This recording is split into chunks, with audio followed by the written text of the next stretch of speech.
अस्सलाम वालेकुम दोस्तों, ही मंज़र आहिनि रूमी गोट फार्म जा। ही वाड़ी आहे रूमी गोट फार्म जी।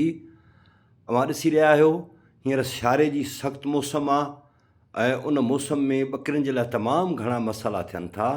उन जे करे ॿकरियुनि जो एहतियात करणु इंतिहाई ज़रूरी आहे। ॿकरियुनि खे उस बि मिलणु खपे ऐं उन सां गॾोगॾु टारी बि हुनखे मिलणु खपे बबुर जी ऐं ॿेर जी टारी जेकर हुनखे खाराइबी त ॿकरी तमामु घणो सिहतमंद रहंदी।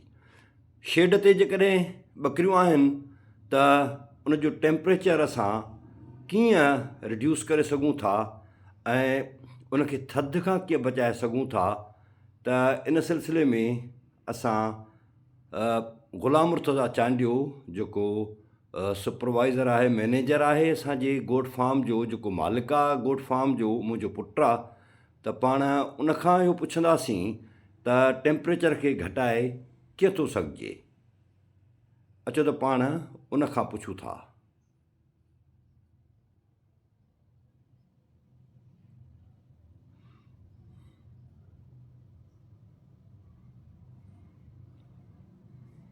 ही चारो ठही रहियो आहे ऐं हीअ आउं सम्झाए रहियो आहियां पंहिंजे दोस्तनि खे त ॿकरियुनि जी पालना कीअं कजे।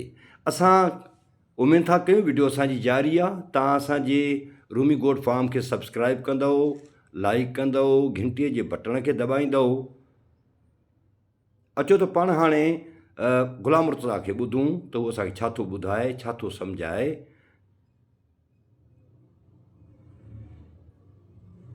ॿकरियुनि जो जेको टेम्परेचर आहे शेड ते, जेकर तमामु घणी थधि आहे त पोइ ॿकरियुनि खे खोड़ सारियूं बीमारियूं थी सघनि थियूं ऐं उन्हनि बीमारियुनि खां बचाइण जे लाइ तमामु ज़रूरी आहे त असां ॿकरियुनि जो जेको शेड वारो टेम्परेचर आहे उनखे मेंटेन रखूं ऐं हर क़ीमत ते उनखे गरमाइश ॾियूं। छाकाणि त हाणे अहिड़ो सख़्तु सीउ आहे जो इन सीअ में माइनस में बि टेम्परेचर वञे थो ऐं उनखां बचाइण जे लाइ असां मुंहिंजे पुट ग़ुलाम मुर्तज़ा चांडियो खां पुछूं था। उहो असांखे ॿुधाईंदो त टेम्परेचर कीअं रिड्यूस करे सघिजे थो। ही चरी रहियूं आहिनि, टारी चरी रहियूं आहिनि ॿकरियूं।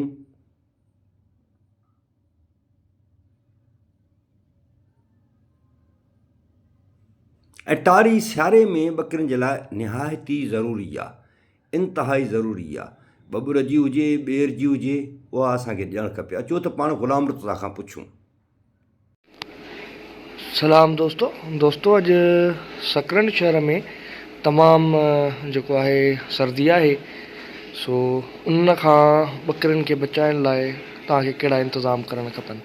अॼु जेको टेम्परेचर आहे हीअ आहे असांजो डिजिटल थर्मामीटर, जंहिंसां असां पंहिंजो टेम्परेचर पंहिंजो सही करण लाइ हिन खे इस्तेमालु कंदा आहियूं। टेम्परेचर ॾिसण लाइ इस्तेमालु कंदा आहियूं ऐं रूम टेम्परेचर खे मेंटेन करण लाइ बि हिन जो असां इस्तेमालु कंदा आहियूं।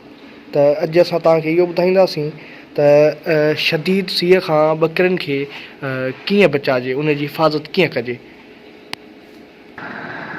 दोस्तों असां हीटर आया आहिनि जेके हिन शेड में ॿकरियुनि खे सर्दी खां बचाईंदा आहिनि ऐं ॿकरियुनि खे ख़ासि तौर ते जेके सर्दी खां बचाइणो आहे त उन जो जिथे बि ॿकरियूं बीठल आहिनि या ॿधियल आहिनि उते जेको आहे घटि मां घटि टेम्परेचर हुजे 20 खां 25 टेम्परेचर हुजे या 20 खां 15 हुजे।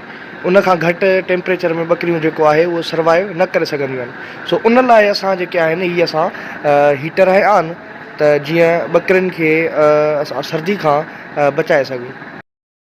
दोस्तों ग़ुलाम मुर्तज़ा जेको हिन रूमी गोट फार्म जो मालिक आहे, मुंहिंजो शहज़ादो आहे, उन जूं ॻाल्हियूं ॿुधियूं।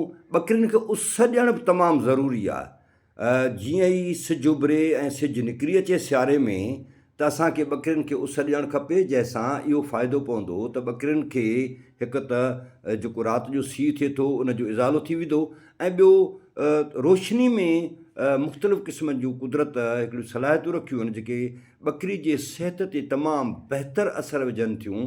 ऐं जॾहिं उस ॿकरियुनि खे मिलंदी त ॿकरियूं तमामु घणो सिहतमंद रहंदियूं।